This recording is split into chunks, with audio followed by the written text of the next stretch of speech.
So, good morning mga idol. Biyahero tungo nga pala ng Bataan. Direct to the point tayo, ano? Sa mga helper or pahinantin ng truck dyan. Noon, nakagaya rin namin. Bata pa ako, nagpahinantin ako sa truck mga idol. Mga 16 years old ako that time, nagpapahinantin ako. Sumasama ako sa kapatid ko. So, ang pinaka naging goal ko noon na nagsabi sa akin yung kapatid ko na unahin ko, alam mo yung sinabi niya, unahin ko ang lisensya. Kung gusto mo rin maging driver na tulad ko, unahin mo ang lisensya. So, yan idol. Doon pa lang sa salita na yon na tinuro sa akin na unahin ko ang lisensya ko, kumuha agad ako ng lisensya ko, student license that time. So dapat idol, kung talagang pangarap mo or gusto mo talagang maging professional, maging isang driver katulad din namin na naging pahinantin din naman noon, kailangan unahin mo lisensya idol.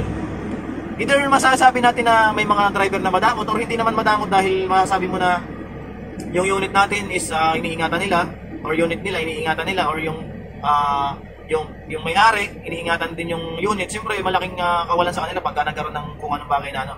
So may mga driver na kung may lisensya magtitiwala sa iyo pagka nasa open ground kayo, open area kayo, na ipahawak sa manibela or matuto ka ng sarili mo or matuto ka ng mga diskarte, di ba? So unahin mo idol lisensya.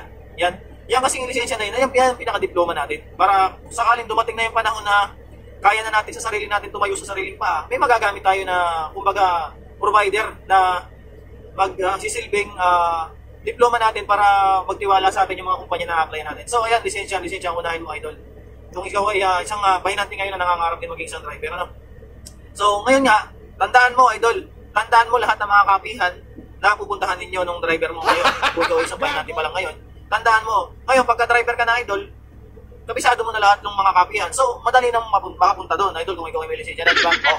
Hindi, joke lang yun idol, pinapatawa lang kita. So yun talaga, ang magiging yung license talaga magiging provider mo para ikaw ay makahawak na ng sarili mong unit or gusto mong maabot yung pangarap mo idol na maging isang ganap na driver din. Alright, maraming salamat, shoutout sa lahat ng pahinanti dyan, Luzon, Visayas at Mindanao at sa buong panig ng mundo. Mabuhay kayo lahat, laban lang sa buhay. Alright, maraming salamat.